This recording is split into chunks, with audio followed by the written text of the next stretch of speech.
Okay, good afternoon, everyone. Thank you for joining us today. I'm Sergeant Eric Griff, the Public Information Officer for the Philadelphia Police Department. Shortly, we're going to hear from Commissioner Outlaw, who's going to provide an update on the tragic mass casualty shooting that happened yesterday on South Street at approximately 11:30 p.m. As you can see, standing behind me right now, we have several of our state, local, and federal partners. Up here available with Commissioner Outlaw, we have Deputy Commissioner Joel Dales, who is our Deputy Commissioner of Patrol. We have Chief Inspector Walt Smith, who is over the Intelligence Bureau. We have Chief Inspector Frank Venor, who is our Chief of Detectives. Also joining is Chief Inspector James Kelly, who is Commanding Officer of Rock South.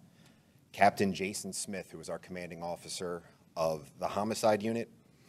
From our federal partners, we have Special Agent in charge of the Philadelphia FBI, Jackie McGuire. We also have Assistant Special Agent in charge of the ATF, Mr. Eric Degree. Joining us also as well from our Office of Emergency Management is our Director, Dominic Morales, and also joining us is the Managing Director of the City of Philadelphia. So after we give this presentation, we just ask that everyone wait until the end to ask questions. Remember, this is very early, so we're going to be limited into the information that we can give out as of now. But once it's finished, all the folks that are behind us are available to answer these questions, including Mr. Tumar Alexander. So now to give an update on the incident itself is Commissioner Outlaw. Commissioner. Good afternoon. Yesterday was a dark day for Philadelphia. And while many of us were out enjoying the beautiful day in the city, horrendous and unthinkable acts happened in a very popular local and tourist hangout. Acts that claims the lives of 3 people, we now know, and injured 12 others. On Saturday, June 4th, 2022, at approximately 11:31 p.m., multiple Philadelphia police officers were stationed on South Street when they heard multiple gunshots coming from the area of 400 South Street. 2 of these uniformed officers, who were assigned to the 200 block of South Street, proceeded to the area of 400 South Street, from where they heard the gunshots. There, they observed several civilians suffering from gunshot wounds lying on the sidewalk and in the street. Officers on location began to render first aid to the wounded, and another responding officer, who was on location and responding to the incident, observed an unknown male on the southwest corner of South and American Street firing a handgun into a large crowd on the 400 block of South Street from approximately a half a block away. The officer drew his weapon and fired several times in the direction of the unknown male, we believe striking him. The unknown male dropped his handgun on the sidewalk and ran southbound on 600 American Street. The male was then lost in the area. The PPD Officer-Involved Shooting Investigation Unit, or OISI as we refer to it, and the Homicide Unit are conducting a joint investigation. This harrowing incident claimed the lives of 3 individuals. At this time, we believe that one of the 3 decedents was a male involved in a physical altercation with another male that was potentially the genesis of the shooting. These individuals eventually began firing at one another, with both being struck, one fatally. We also believe that the 2 other decedents, as well as a number of other shooting victims, were uninvolved in the initial altercation and were innocent bystanders. The first victim was a 34-year-old African-American male who was taken to Presbyterian and was pronounced at 12:05 a.m. The second victim was a 27-year-old African-American female who was taken to Jefferson Hospital and was pronounced at 11:49 p.m. The third victim was a 22-year-old African-American male pronounced at 11:49 p.m. after being taken to Jefferson Hospital. An additional 11 victims were struck by gunfire. These victims range in age from 17 to 69 years old. Their conditions range from stable to critical. We're absolutely devastated by this incident. And we mourn the lives lost and the dozens and dozens of lives affected by this tragedy, not just here in the city, but obviously this is getting national attention. These incidents have an exponential effect on our community, and it not only impacts the individual that's been directly victimized, but it victimizes their loved ones, their families, and their neighbors, neighborhoods all over the world. It's unacceptable. It's beyond unacceptable. And we're still using every resource available to get to the bottom of what occurred, not just out there last night, but behind this gun violence in this city, period. It's important that we bring justice to the victims, their families, and our community. We're working with our local, state, and federal partners to make sure that no lead is lost and that no stone remains unturned. Standing behind me are Special Agent in charge of the Philadelphia's FBI office, Jackie McGuire, and Assistant Special Agent in charge of the ATF's Philadelphia field office, Eric DeGree, who are lending additional resources to this case.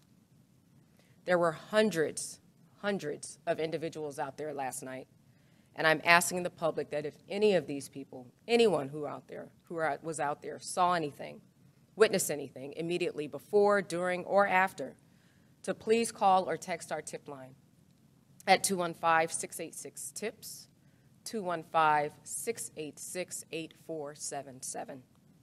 Or you can contact the homicide unit at 215-686-3334. As with all of our homicides, there is a standing $20,000 reward for information that leads to an arrest. So with that, I understand there's going to be a lot of questions, but please keep in mind that this investigation is complex and is still in its infancy.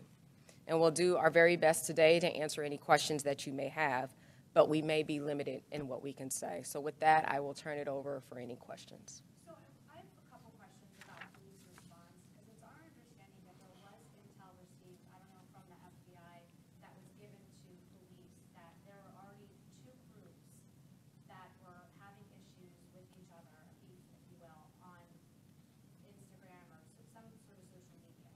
And because of that, police put more police officers in the afternoon in the area of South Street, knowing that this may lead to something to happen there. And so my question is, how many more officers were put on the street, say, compared to a normal Saturday, and what was their directive? Were they told to give disorderly conduct citations, some of those code violation citations to disperse crowds? Was any of that part of the directive? So I don't want to conflate the two. So there is a lot going on in the city, and at any given time, we are utilizing intelligence to make sure we get ahead of the next shooting.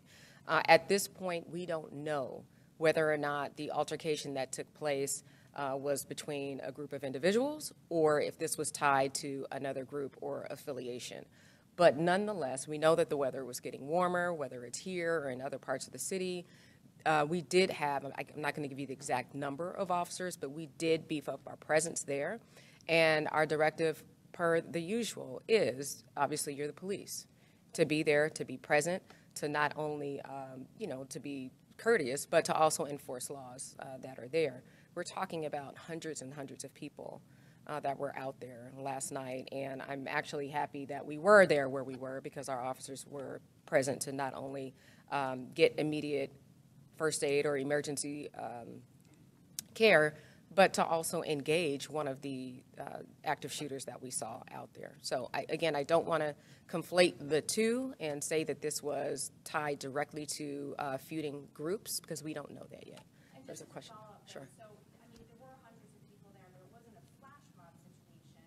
From the video that we're seeing, and like you said, it's still early in the investigation.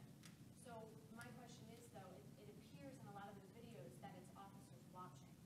And so I'm wondering if there were any citations issued, if there were any disorderly conduct arrests prior to the shooting or after the shooting. I'll be happy to answer that. I don't have the answer to you for you right now, but we'll be happy to circle back and give you that answer. Over here and then over here. I know you don't have specific numbers on staffing, but anecdotally, was more police scheduled for this Saturday, given we had a concert in town relative to other summer Saturdays? Can you talk about that as a broad brushstroke to your approach heading into? Sure, and I mean, there's no secret. There's several events going on here in the city at one time, and as such, not just because of the weather, we had additional officers deployed. But specifically in that area, we know South is a popular area, not just for locals, but for tourists alike. So we're doing what we can and did what we could yesterday to bolster that. We're going to add on top of that, beginning tonight, bolstering the details that we have in that area, not just in South, but in the Pensletting area as well. So all of that to say, yes, our presence was heightened because of the multiple incidences, or not incidences, multiple events that was taking place here in the city. But again, in anticipation, just for more people being out and about. Thank you, Commissioner. Surveillance footage and police scanner audio indicate there was a second separate shooting shortly after 11 p.m. at 4th and Bainbridge, about a block from the mass casualty shooting that we're talking about. Can you confirm that there was the second shooting and tell me whether they were related or not? So we don't know if the subsequent shootings, there were several shootings in that area. We don't know if they're connected. How many? You want to talk to that? Here. But we don't know if they're connected. Right now, what we know is there's a first shooting, so it's actually a first shooting around 4th and Bainbridge, all right? No one was struck by gunfire during that shooting that we know of at this point. That's being investigated now. Until we're able to scientifically match ballistics or look at video from there and compare it to the video from South Street, we have no idea. There's later on, probably about an hour later, there's another incident around 500 South Broad. Someone is struck by gunfire fatally. We don't know if that has anything to do with this. The one on 4th and Bainbridge, that's about an hour before the shooting I'm talking about. Yeah, about 30 minutes, maybe a little more than the shooting. That right now, that's preliminary, but that's from witnesses in the area. We have nothing to corroborate that. What happens between the two shootings that are a block apart? What is the police response, and how is this allowed to? Well, they responded. They held that crime scene. Detectives from South Detectives responded to that scene. And while that was going on and officers were deployed there, we had the other incident which started on South Street. And so how many shooters are you looking for at this point? Got away. So we know ballistically that we had at least 5 different guns out there. All right? Now, that's not including the police officer that returned fire with somebody. So there's 5 different guns. We recovered 2. So there's 3 guns that we still need to find and compare to our evidence. Is that shooters or not? Well, we know there were 5 different guns from our evidence. So we're assuming that with those guns, there was at least, we know of the incident around American and South. We know of the one where the 2 are returning fire at each other. We believe there are 2 other people firing down South Street at that particular time. So their connection to all this, we don't know.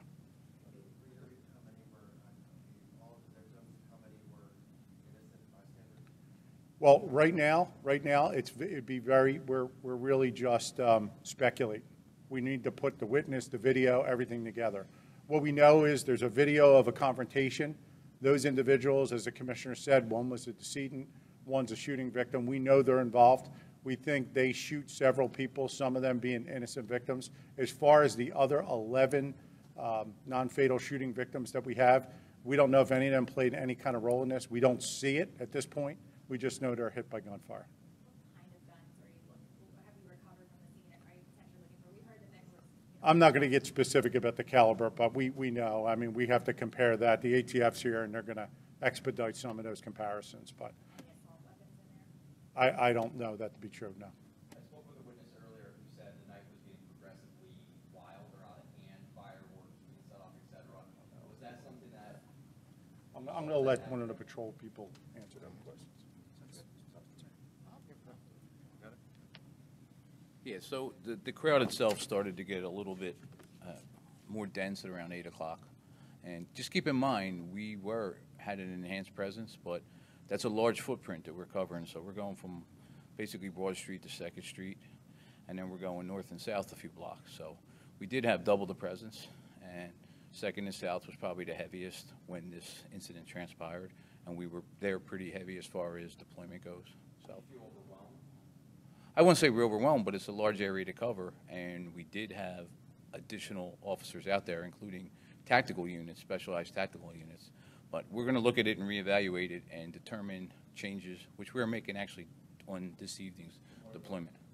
We're going to have an enhanced deployment, and we're going to change traffic patterns, and We're actually going to make some closures in particular areas that were overwhelmed last night with crowds. But what attempts were there to disperse that crowd? If it got dense at 8 o'clock, if you had intelligence in the afternoon that there was a potential issue happening, and this happened at 11:43, between 8 o'clock and 11:43, what attempts were there to disperse the crowd?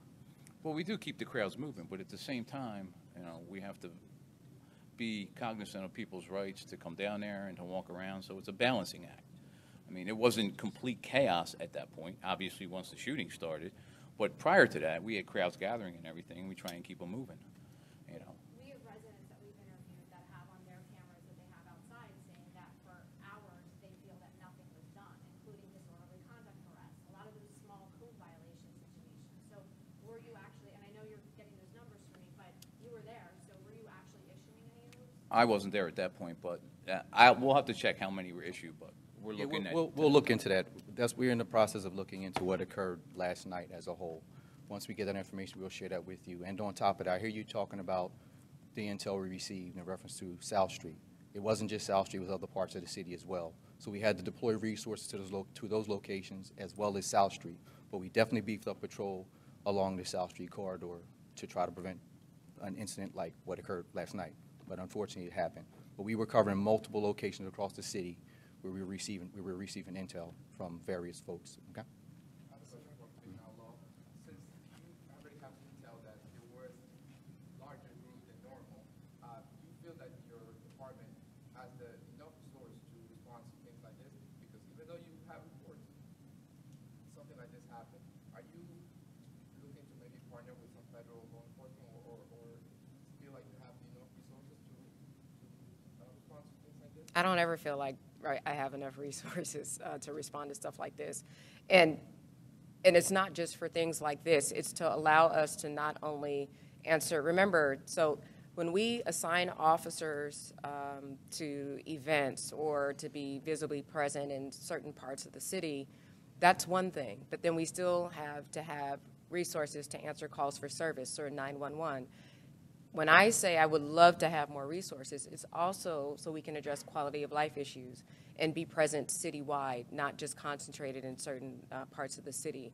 So when you ask me that, I mean, what's the magic number? Obviously, we didn't have enough to have a cop on, every few feet last night, but that's why it's important for us. We literally were huddling immediately after this happened to find out where we can pull more resources, where we can continue to partner with some of the other agencies that are still here in the city, and then moving forward as we move into the summer, progressively into the summer, who else can we work with to serve as force multipliers? So resources are always going to be an issue, but that's not going to be seen as an impediment to ensure the safety of everyone in the city. So should people feel afraid to go out? No, people shouldn't feel afraid to go out at all. And I mean, I anticipated that question, but we get that question all the time. I don't tell people to stop living their lives. Obviously, during times like this, when we have more and more people on the street, if there's events, if you know you're going to be out and about, we ask people to be, if you see something suspicious, pick up the phone, dial 911 and say something, and we'll do what we can to be present. So no, people should not be afraid. They should not be afraid. What happened last night was an atrocity, but it's not something that we see all the time. And again, I don't want us to normalize this. This is not something that's normal in the city of Philadelphia, and I don't want anyone to begin to think that it is. There was, hold on, I'm sorry, 1 second. There was something over here. Okay. Speaking of response teams, anybody from the mass incident response team out there last night, and if so, do you know how many? From the mass incident, Mass incident response team? MERT? Is that where? No, not from MERT. Whenever we've asked the mayor, and Tumar, you might want to comment on this too, but about more police, he just blanketed says there aren't enough police officers. We're trying to recruit people. Is there anything that you've asked of Mayor Kenny along those lines that he has not seemed willing to provide you help with? The mayor absolutely understands our resource needs and our resource issues. So he's in full support of that. I mean, I've talked about this repeatedly in that, our authorized strength was reduced, 2 years ago. When you just look over the years under the different commissioners, the number of police officers that were available to address whether it was violent crime or, again, to be present and address quality of life. Over the years, our staffing has gone down, and we've seen the climb of crime to go back up. So he's 100% on board and understands what our resource needs are. But I think, again, this makes it very clear that, we can't be everywhere. We would love to be everywhere, but the reality is that we can't. But we're going to continue to do what we can with what we have. I don't want anybody to think, well, we don't have resources and we're taking our ball and going home. We're not. It just means that we're going to be more vigilant in our efforts. We're going to be clearer in our directives. And then again, ask community to be vigilant, and if they see something, to say something so we can get on top of it as quickly as possible. We'll take a couple more right here and right here. What is the obstacle for calling the National Guard or some larger agency? Well, I don't know. Well, I don't know if obstacle is the word. The National Guard, they're not trained to do day-to-day operational type of policing. So typically when you see the National Guard, we'll make the request through the state, and you'll see them, for example, during times of unrest, but for the most part, you'll see the National Guard on fixed posts, right? The Guard. But to do the things that the police do all day, every day, that's really not something that they're trained to do. Their use of force policies are different. They're the military. And so while I wouldn't say it's an obstacle, it's really kind of different missions, I would say. But is there an effort to look outside of the box? Because recruitment takes a long time. You might recruit someone who's supposed to go through the academy. Is there an effort to think outside the box and maybe go to counties to retire detectives, retire police officers, so that way they can be Yes, deputized in quicker? there's been an ongoing effort, and I see you over here, so I haven't forgotten. You just jumped in. But there's been an ongoing effort. Well in advance, we knew the summer was coming.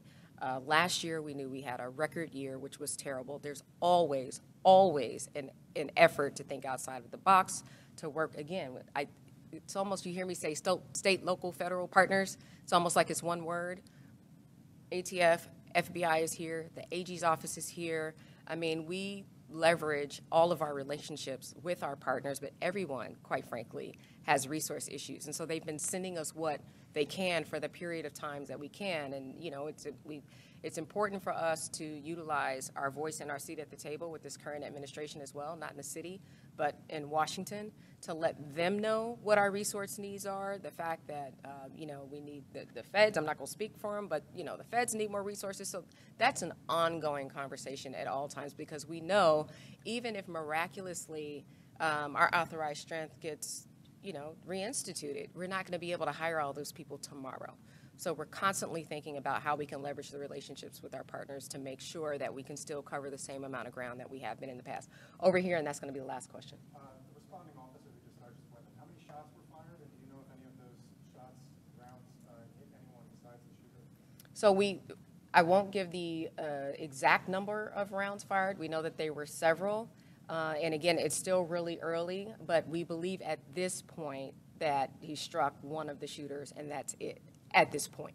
And are you releasing the name at this point to the officer? Not yet. And just one last question about the timeline event, because this is a very confusing I know. that emerged here. Just to confirm, maybe this is a question for patrol, but 11:04, we have the shooting at 4th and Bainbridge.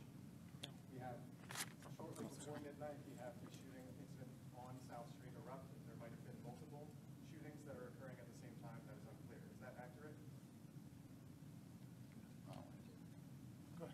So we had the shooting incident at 4th and Bainbridge. No one was hit.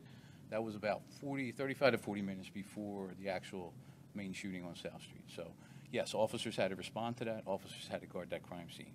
But we still had the bulk of the deployment on South Street and then the other surrounding areas, going from 2nd and South to Broad and South. So. Okay, just confirming the total number of shooting incidents that we know of, though, in that area at that time. So there would have been the shooting incident on Bainbridge Street, and then the shooting incidents that took place on South Street where we had individuals that were, yes. And of the 5 guns that were used, all of those were involved just on the South Street incident? Yeah, we believe so. Thank you. Okay, thank you very much, folks.